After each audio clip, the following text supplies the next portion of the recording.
নমস্কাৰ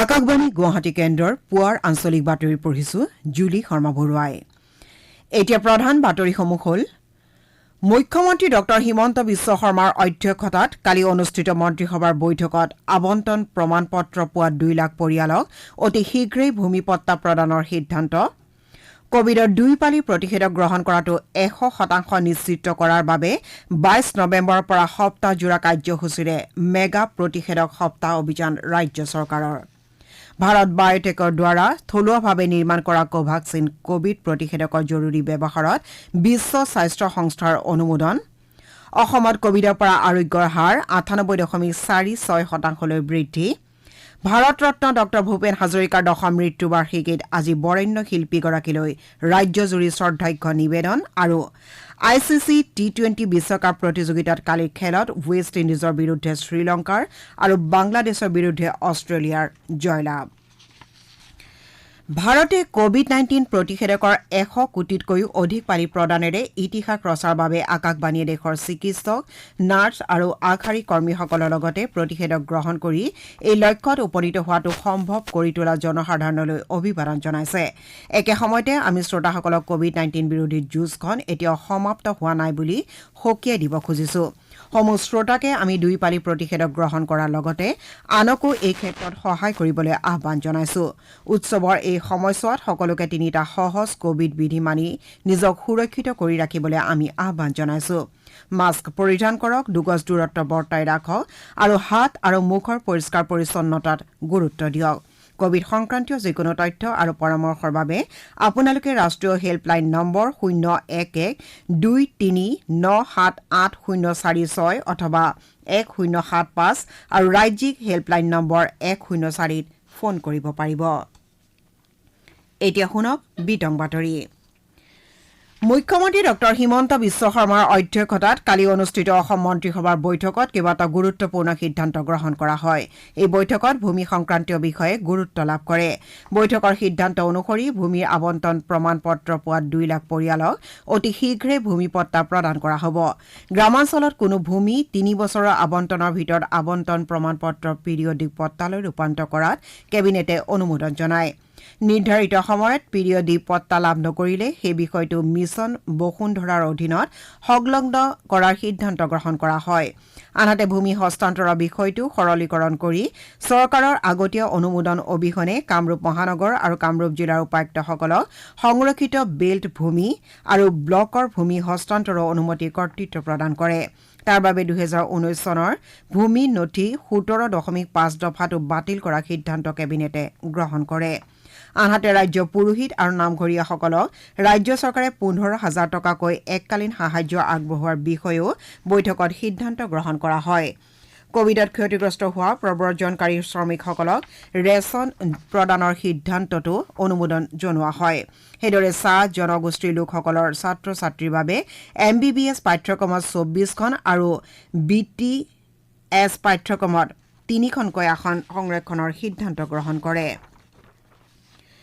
কোভিডৰ 2 পালি প্ৰতিষেধক গ্ৰহণ কৰাটো 100% নিশ্চিত কৰাৰ বাবে ৰাজ্য চৰকাৰে 22 নৱেম্বৰৰ পৰা 29 নৱেম্বৰলৈ সপ্তাহজোৰা কাৰ্যসূচীৰে মেগা প্ৰতিষেধক সপ্তাহৰ ব্যৱস্থা কৰিছে মুখ্যমন্ত্ৰী ডক্টৰ হিমন্ত বিশ্ব শৰ্মাৰ অধ্যক্ষতাত কালি অনুষ্ঠিত মন্ত্ৰীসভাৰ বৈঠকত এই সিদ্ধান্ত গ্ৰহণ কৰা হয় মন্ত্ৰীসভাৰ এই সিদ্ধান্তৰ বিষয়ে সদৰি কৰি স্বাস্থ্য মন্ত্ৰী কেশৱ মহন্তই সংবাদ মেলযোগে কয় যে ৰাজ্যখনৰ প্ৰতিটো ভোট কেন্দ্ৰৰ ভোটাৰ তালিকা অনুসৰি এই মেগা প্ৰতিষেধক সপ্তাহ কাৰ্যকৰী কৰা হ'ব প্ৰতিটো বিধানসভা সমষ্টিৰ ভোট গ্ৰহণ কেন্দ্ৰসমূহক একোটা ইউনিট হিচাপে লৈ 22 নৱেম্বৰৰ পৰা একোটাকৈ টিম ঘৰে ঘৰে গৈ ভেকচিন ল'বলৈ বাকি থকা আৰু কি কাৰণত ল'ব পৰা নাই সকলো তথ্য সংগ্ৰহ কৰিব এই অভিযানত প্ৰতিষেধক নোলোৱাসকলৰ তথ্য সংগ্ৰহ কৰি প্ৰতিষেধক ল'ব পৰা বিষয়টো স্থিৰ কৰা হ'ব জিলা উপায়ুক্ত আৰু মহকুমাধিপতিসকলে এই অভিযান পৰিচালনা কৰিব বুলি তেওঁ কয় বিশ্ব স্বাস্থ্য সংস্থাই ভাৰত বায়'টেকে থলুৱাভাৱে নিৰ্মাণ কৰা কোভাক্সিন নামৰ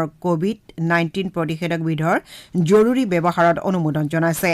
শেহতীয়া G20 শীৰ্ষ সন্মিলনত প্ৰধানমন্ত্ৰী নৰেন্দ্ৰ মোদীয়ে সংস্থাটোক এই অনুমোদনৰ ক্ষেত্ৰত চিন্তা চৰ্চা কৰিবলৈ আহ্বান জনাইছিল। শ্ৰীমোদীয়ে লগতে 2022 চনৰ ভিতৰত ভাৰতে প্ৰতিষেধকৰ 500 কোটি পালি উৎপাদন কৰিব বুলি উল্লেখ কৰিছিল। উল্লেখযোগ্য যে কোভাক্সিন হ'ল ভাৰতীয় ঔষধ মহানিয়ন্ত্ৰকে কোভিড-19ত আক্ৰান্ত ৰোগীসকলৰ ক্ষেত্ৰত জৰুৰী ব্যৱহাৰৰ বাবে অনুমোদন জনোৱা 6টা প্ৰতিষেধকৰ ভিতৰত অন্যতম আৰু ইয়াক ৰাষ্ট্ৰজোৰা প্ৰতিষেধক প্ৰদান অভিযানতো ব্যৱহাৰ কৰা হৈছে।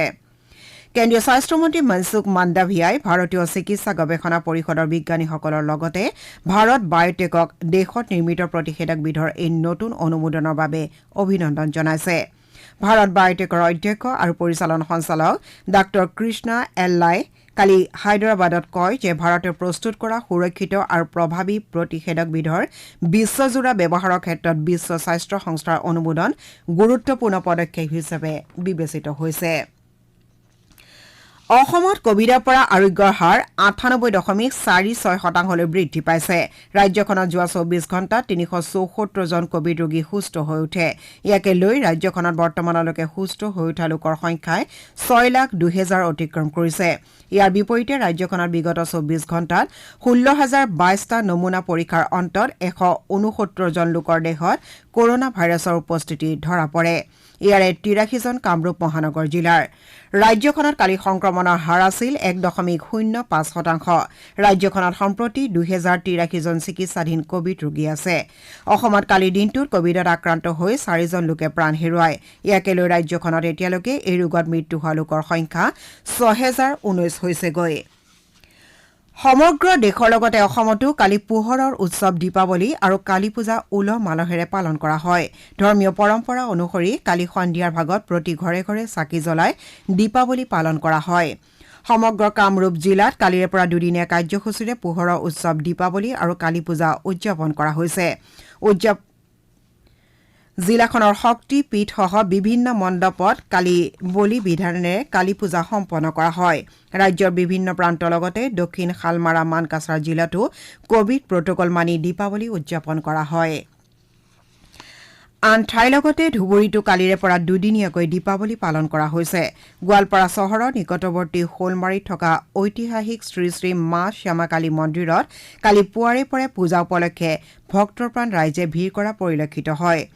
বজালী জিলাৰ মগৰীয়াস্থিত শ্ৰী শ্ৰী শিৱশক্তি দেৱালয়তো এবাৰ 227 সংখ্যক শ্ৰী শ্ৰী কালী পূজা উদযাপন কৰা হয়। আপোনালোকে বাতৰি শুনিছে আকাশবাণী গুৱাহাটী কেন্দ্ৰৰ পৰা।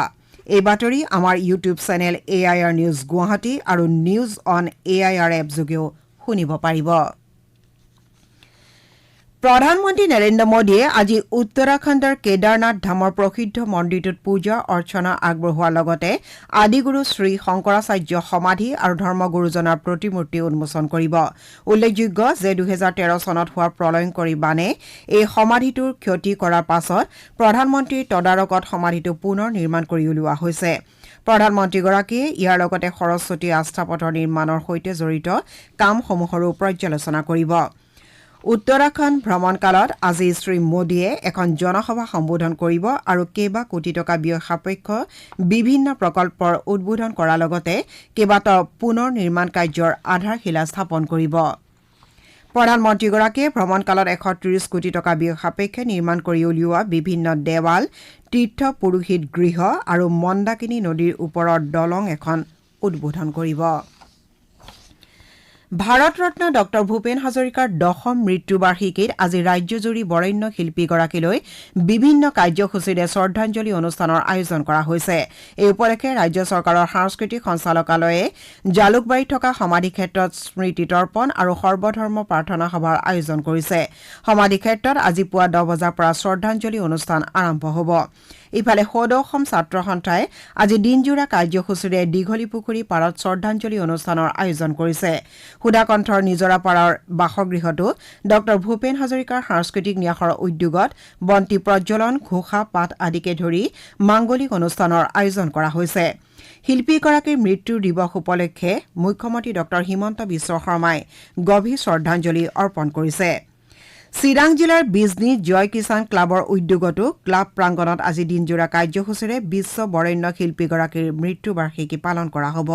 এই উপলক্ষে আয়োজিত অনুষ্ঠানত সুধাকণ্ঠৰ প্ৰতিচ্ছবিত মাল্যাৰ্পণ বন্তি প্ৰজ্বলন কৰাৰ পাছতে ছাত্ৰ ছাত্ৰীসকলৰ মাজত চিত্ৰাংকন আৰু ভূপেন্দ্ৰ সংগীত প্ৰতিযোগিতাৰ আয়োজন কৰা হৈছে।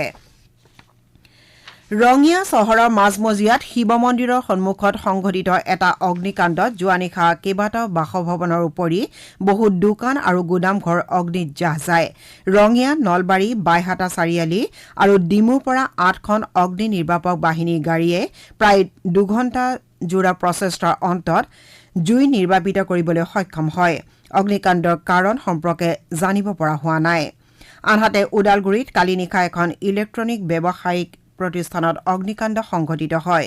অগ্নি নিৰ্বাপক বাহিনী আৰু স্থানীয় লোকৰ তৎপৰতাত অগ্নি নিৰ্বাপন কৰা হয়। ইফালে জিলাখনৰ হৰিশিঙা থানাৰ অন্তৰ্গত হাতীগড় অঞ্চলৰ এটা পৰিত্যক্ত গুদামঘৰত যোৱা নিশা অগ্নিকাণ্ড সংঘটিত হয়। ICC T20 বিশ্বকাপ ক্ৰিকেট প্ৰতিযোগিতাত যোৱা নিশা আবুধাবিত অনুষ্ঠিত এখন খেলত শ্ৰীলংকাই ৱেষ্ট ইণ্ডিজক 20 ৰানত পৰাস্ত কৰে। 190 ৰানৰ লক্ষ্যৰে খেলি ৱেষ্ট ইণ্ডিজে নিৰ্ধাৰিত 20 অভাৰত 8টা উইকেট হেৰুৱাই 169 ৰান সংগ্ৰহ কৰে। ইয়াৰ আগেয়ে প্ৰথমে বেট ধৰা আমন্ত্ৰণ লাভ কৰি শ্ৰীলংকাই চেৰিত আছালাংকাৰ 68 ৰানৰ সহায়ত 189 ৰান সংগ্ৰহ কৰিছিল। খেলুৱৈগৰাকীক এই প্ৰদৰ্শনৰ বাবে প্লেয়াৰ অব দ্য মেচ সন্মান প্ৰদান কৰা হয়। ইপিনে ডুবাইত যোৱা নিশা অনুষ্ঠিত আন এখন খেলত অষ্ট্ৰেলিয়াই বাংলাদেশক 8 উইকেটত পৰাস্ত কৰি দক্ষিণ আফ্ৰিকাক পিছ পেলাই গ্ৰুপ 1ৰ শীৰ্ষস্থানত উপনীত হয়। প্ৰতিযোগিতাত আজি 2খন খেল অনুষ্ঠিত হ'ব। শ্বাৰজাহত বিয়লি 3:30 বজাত নিউজিলেণ্ড নামিবিয়াৰ মুখামুখি হোৱাৰ বিপৰীতে সন্ধিয়া 7:30 বজাত ডুবাই আন্তঃৰাষ্ট্ৰীয় খেলপথাৰত ভাৰতে স্কটলেণ্ডৰ বিৰুদ্ধে খেলিব। আকাশবাণী বিশ্বকাপৰ খেলসমূহৰ চলন্ত বিৱৰণী সম্প্ৰচাৰ কৰি আছে। এতিয়া শুনক আজি গুৱাহাটীৰ পৰা প্ৰকাশিত বাতৰি কাকতসমূহৰ মুখ্য বাতৰি চমু অৱলোকন নিৰ্মালী শৰ্মাৰ পৰা। অহা 28 নৱেম্বৰৰ পৰা 3দিনীয়া কাৰ্যসূচীৰে মাইক্ৰ ফাইনেন্সৰ ঋণ লোৱা মহিলাসকলক ঋণ মাফৰ বাবদ চেক হস্তান্তৰ কৰা হ'ব বুলি মুখ্যমন্ত্ৰী ডক্টৰ হিমন্ত বিশ্ব শৰ্মাৰ অধ্যক্ষতাত ৰাজ্যিক কেবিনেটৰ গুৰুত্বপূৰ্ণ সিদ্ধান্তৰ বাতৰিটোক অসমীয়া খবৰ আৰু দৈনিক জনমভূমিয়ে মুখ্য বাতৰি হিচাপে প্ৰকাশ কৰাৰ লগতে অসমীয়া প্ৰতিদিন, দৈনিক অসম, নিয়মীয়া বাৰ্তা আদি কাকতেও প্ৰথম পৃষ্ঠাত গুৰুত্ব সহকাৰে প্ৰকাশ কৰিছে। অসমীয়া প্ৰতিদিনৰ মুখ্য বাতৰিৰ শিৰোনাম বনধ্বংস ৰোধৰ প্ৰতিজ্ঞাত চহী নকৰিলে ভাৰতে, অসমীয়া খবৰৰ এজাহাৰ লিখোতা গ্ৰেপ্তাৰৰ নিৰ্দেশ মুখ্যমন্ত্ৰীৰ, নিয়মীয়া বাৰ্তাৰ শ্লোগান নহয় মন্ত্ৰী বিধায়কে কামেৰে আনক কৰ্মসংস্কৃতি, দৈনিক জনমভূমিৰ পুনৰ দালালৰাজ উৎখাতৰ হুংকাৰ ইত্যাদি। আনহাতে জম্মু সীমান্তৰ নৌচেৰাত সেনাৰে দীপাৱলী উদযাপন কৰি আমাৰ সেনাবাহিনীসকল মা ভাৰতীৰ ৰক্ষা কৱচ বুলি প্ৰধানমন্ত্ৰী নৰেন্দ্ৰ মোদীয়ে কৰা প্ৰশংসাৰ বাতৰিটোক অসমীয়া প্ৰতিদিন, নিয়মীয়া বাৰ্তা আদি কাকতে মুখ্য বাতৰি হিচাপে প্ৰকাশ কৰিছে। আনহাতে দৈনিক জনমভূমিয়ে ধানৰ MSP লাভৰ পৰা বঞ্চিত অসমৰ কৃষক শিৰোনামেৰে এটা গুৰুত্বপূৰ্ণ বাতৰিক প্ৰথম পৃষ্ঠাত প্ৰকাশ কৰিছে। বৰজাৰ লীলাবাৰীৰ মাজত পোনপটীয়া বিমান সেৱাৰ শুভাৰম্ভৰ বাতৰিটোকো প্ৰায়বোৰ কাকতে প্ৰথম পৃষ্ঠাত স্থান দিছে। আজি প্ৰকাশিত অন্যান্য বাতৰিসমূহৰ ভিতৰত আছে দীপাৱলীত আলোকিত ৰাজ্য, 10 মেৰ পূৰ্বে সচিবালয়ত জমা হৈ থকা সকলো ফাইলৰ কাম নিষ্পত্তি হ'ব, গুণোৎসৱৰ আৰ্হিত 22ৰ পৰা 29 নৱেম্বৰলৈ ভূমিস্খলনৰ বাবে বিপদ ঘটিছে জীয়া ভৰালী ইত্যাদি। এয়াই আছিল আজি গুৱাহাটীৰ পৰা প্ৰকাশিত বাতৰি কাকতসমূহৰ প্ৰথম পৃষ্ঠাৰ বাতৰিৰ চমু অৱলোকন। ধন্যবাদ নিৰ্মালী। বাতৰি শেষ কৰাৰ আগে প্ৰধান বাতৰিকেইটা আকৌ এবাৰ পঢ়ি দিছো। মুখ্যমন্ত্ৰী ডক্টৰ হিমন্ত বিশ্ব শৰ্মাৰ অধ্যক্ষতাত কালি অনুষ্ঠিত মন্ত্ৰীসভাৰ বৈঠকত আবণ্টন প্ৰমাণপত্ৰ পোৱা 2 লাখ পৰিয়ালক অতি শীঘ্ৰেই ভূমিপট্টা প্ৰদানৰ সিদ্ধান্ত। কোভিডৰ 2 পালি প্ৰতিষেধক গ্ৰহণ কৰাটো 100% নিশ্চিত কৰাৰ বাবে 22 নৱেম্বৰৰ পৰা সপ্তাহজোৰা কাৰ্যসূচীৰে মেগা প্ৰতিষেধক সপ্তাহ অভিযান ৰাজ্য চৰকাৰৰ। ভাৰত বায়টেকৰ দ্বাৰা থলুৱাভাৱে নিৰ্মাণ কৰা কোভাক্সিন কোভিড প্ৰতিষেধকৰ জৰুৰী ব্যৱহাৰত বিশ্ব স্বাস্থ্য সংস্থাৰ অনুমোদন। অসমত কোভিডৰ পৰা আৰোগ্যৰ হাৰ 98.46% বৃদ্ধি। ভাৰত ৰত্ন ডক্টৰ ভূপেন হাজৰিকাৰ 10ম মৃত্যুবাৰ্ষিকীত আজি বৰেণ্য শিল্পীগৰাকীলৈ ৰাজ্যজুৰি শ্ৰদ্ধাৰ্ঘ্য নিবেদন আৰু ICC T20 বিশ্বকাপ প্ৰতিযোগিতাত কালিৰ খেলত ৱেষ্ট ইণ্ডিজৰ বিৰুদ্ধে শ্ৰীলংকাৰ আৰু বাংলাদেশৰ বিৰুদ্ধে অষ্ট্ৰেলিয়াৰ জয়লাভ পুৱাৰ আঞ্চলিক বাতৰি ইমানেই নমস্কাৰ।